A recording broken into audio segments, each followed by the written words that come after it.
외신 브리핑입니다. 미국의 신용평가사인 이건 존스가 미국의 신용 등급을 한 단계 강등했습니다. 자세한 내용 외신 통해서 확인해 보겠습니다. 지난 금요일 CNBC에 따르면 이건 존스는 미국의 신용 등급을 종전의 AA에서 AA-로 한 단계 강등했습니다.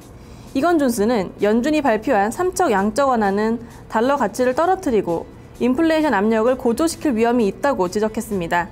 또 이건 존스는 연준의 부양책이 증시와 원자재 가격 강세를 이끌겠지만 미국 경제를 해치고 더 나아가 신용에 안 좋은 영향을 미칠 것이라고 경고했습니다.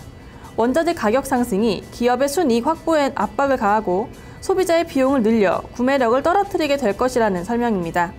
한편 앞서 이건 존스는 지난 4월 미국의 신용 등급을 AA+에서 AA로 낮추고 부정적 전망을 제시한 바 있는데요. 당시에는 부채 감축 의지가 부족하다는 것을 이유로 들었습니다. 미국의 소매 판매가 6개월 만에 가장 큰 폭의 증가세를 보였습니다. 자세한 내용 블룸버그 보도입니다.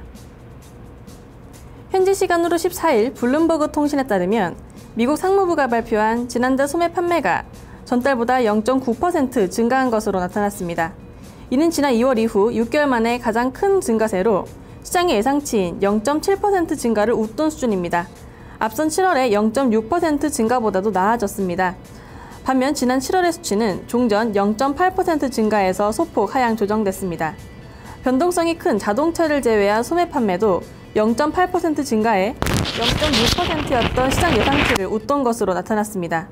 이외에 자동차와 휘발유를 제외한 소매 판매는 0.1% 증가해 7월의 수치에 못 미쳤으며 자동차와 휘발유, 건설 자재를 제외한 판매는 0.1% 감소해 0.4% 증가 전망치를 밑돌았습니다.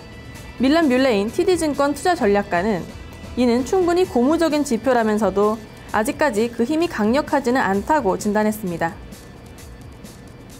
미국의 소비자 심리지수가 4개월 만에 가장 높은 수준을 기록했습니다. 관련 내용 마켓워치 보도입니다. 현지 시간으로 14일 마켓워치에 따르면 미국 미시건대와 톰슨 로이터가 공동으로 집계한 이번 달 소비자 심리지수가 79.2를 기록했습니다.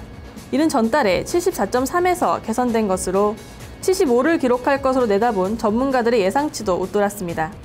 뉴욕 증시의 상승세와 주택 지표 개선이 어두운 고용 동향과 고유가에 부정적인 영향을 상쇄시키며 소비자 심리를 완화시킨 것으로 풀이됐습니다. 미국의 연방준비제도 이사회의 3적 양적 완화 방침 역시 긍정적인 영향을 미친 것으로 분석됐습니다.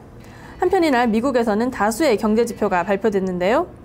7월 미국의 기업 재고는 전달보다 0.8% 늘었고 8월의 산업 생산은 1.2% 줄었습니다. 유럽연합이 추진 중인 은행 감독기구가 협상의 난항을 겪고 있습니다. 독일 등 일부 국가의 반발에 직면한 것인데요. 관련 내용 외신 통해서 살펴보겠습니다. 지난 주말 CNN 머니에 따르면 키프레스에서 열린 유로존 재무장관 회의 둘째 날 독일과 스웨덴, 네덜란드, 덴마크의 재무장관들은 이후에 은행 감독기구 출범 시기에 난색을 표한 것으로 알려졌습니다. 유럽은행은 6,000개 이상의 유로존 은행을 유럽중앙은행이 감독하게 하고 내년 1월부터 순차적으로 감독 대상 은행을 늘려갈 계획이었습니다. 그러나 독일 등은 단일 금융감독기구 출범에 대해 계속해서 반대의 입장을 표명해 왔는데요. 지난 6월 유로존 회원국들은 단일 감독기구가 설립되어야만 지역별 구제금융자금이 직접적으로 은행들에 투입될 수 있도록 합의한 바 있습니다. 따라서 은행 감독기구 출범이 연기된다면 유로존 은행들에 대한 지원 또한 지연될 수밖에 없습니다.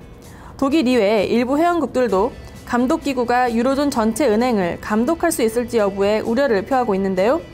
안데르스 보리 스웨덴 재무장관은 많은 국가들이 EU의 계획을 걱정하고 있다며 합의에 도달하기 위해서는 전반적인 조건들이 충족돼야 하기 때문에 올해 가을은 매우 거친 협상이 오갈 것이라고 전했습니다.